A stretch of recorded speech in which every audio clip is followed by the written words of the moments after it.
বন্ধুরা, এটি দ্বিতীয় পাঠ শুরু করলাম। দ্বিতীয় পর্বটি শোনার আগে আপনারা প্লিজ প্রথম পর্বটি শুনে আসুন, না হলে কিছুই বুঝতে পারবেন না। তো শুরু করা যাক। হয়তোবা প্রতিপক্ষের সৈন্যরা এসে আমাকে মেরেই ফেলবে, তবুও এই সময়টা চলে যাবে। আমি যদি শেষবারের মতন প্রাণপণে একবার যুদ্ধের জয়ের চেষ্টা করি, তবুও এই সময়টা চলে যাবে। আসলে সময় এইভাবেই চলে যায়, আমি চাইলেও চলে যাবে। কাগজের টুকরোটি আংটির ভিতরে পুনরায় রেখে রাজা অসম্ভব বীর দর্পে হুঙ্কার দিয়ে তলোয়ার আকাশের দিকে তুললেন, বেরিয়ে এলেন আড়াল থেকে। ততক্ষণে সেখানে এসে পৌঁছিয়েছে প্রতিপক্ষের সৈন্যদল। অসম্ভব সাহসিকতা আর সুনিপুণ পদ্ধতিতে সেখানকার সব সৈন্যদের পরাস্ত করে এগিয়ে গেলেন।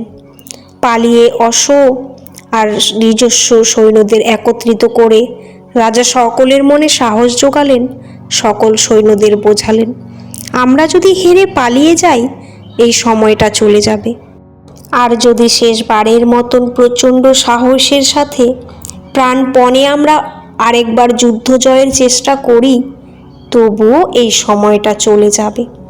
উৎসাহিত সৈন্যদেরকে নিয়ে পুনরায় যুদ্ধে ঝাঁপিয়ে পড়ে বীরাপরাক্রমে সেই যুদ্ধ জয় করল। যুদ্ধ জয়ের আনন্দে মেতে উঠল গোটা দেশবাসী। রাজা রাজধানীতে রাস্তা দিয়ে রাজমহলে ফিরছিলেন। সকল প্রজারা ফুল ছিটিয়ে রাজাকে স্বাগত জানাচ্ছিল। নাচ গান আনন্দ উৎসব চলছিল রাজপথে। ঘোড়ায় বসে রাজা খুবই প্রফুল্লতার সাথে প্রজাদের আনন্দ দেখছিলেন। আঙুলের হীরার ছটা চোখে পড়তেই রাজার মনে পড়ল সেই কাগজের মন্ত্রের কথা। রাজা আংটি থেকে কাগজটা বের করে আরেকবার পড়লেন, এই সময়টাও চলে যাবে। মনে মনে আরেকবার বললেন, এই সময়টাও চলে যাবে। রাজা আবার বিশ্লেষণ করতে লাগলেন, তবে এখন মন্ত্রটির অর্থ অন্যভাবে বিশ্লেষণ করলেন। রাজা ভাবল, ঠিকই তো, এই সময়টাকে ধরে রাখতে পারবো না কিছুতেই, সময়টা চলেই যাবে। এই আনন্দ উৎফুল্লতা, এই খুশির আমেজও চলে যাবে সময়ের সাথে সাথে। আবারও জীবনে দুঃখ আসবে, আবারও জীবনে সমস্যা আসবেই, তবুও সময়টা চলে যাবে। রাজা রাজমহল না ফিরে সোজা চললেন পাহাড়ের জঙ্গলের সেই যোগী ঋষির কাছে। মহাত্মাকে প্রণাম জানিয়ে বললেন, হে গুরুদেব, আপনার এই মন্ত্রে আমার চরম বিপদে প্রাণ তথা দেশ রক্ষা পেয়েছে।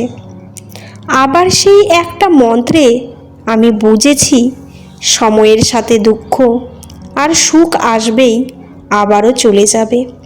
গুরুদেব, এই সুখ আর দুঃখের মাঝে নিজেকে নিয়ন্ত্রণ ও অটল থাকব কিভাবে?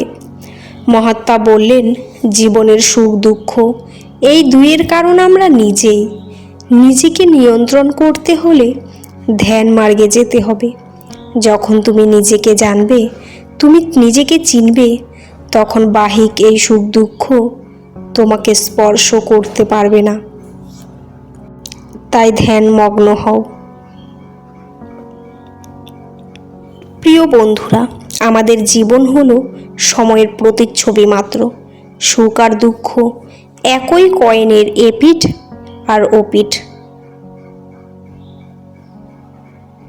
আপনি যখন সুখে আনন্দে দিন কাটাচ্ছেন, তখন মানসিকভাবে প্রস্তুত থাকুন পরবর্তীতে আসা দুঃখ কষ্টের জন্য। এই সময়টাও চলে যাবে, তাই দুঃখ কষ্ট সমস্যার দিনে সাহস রাখুন। শেষবারের জন্য সেই দুঃখ কষ্ট আর সমস্যার সাথে লড়াই করুন। সুখ শান্তি আর স্থিতি কিছু দিনের মধ্যে ফিরে আসবে। জীবনের হেরে গিয়ে যুদ্ধক্ষেত্র ছেড়ে পালিয়ে যাবেন না।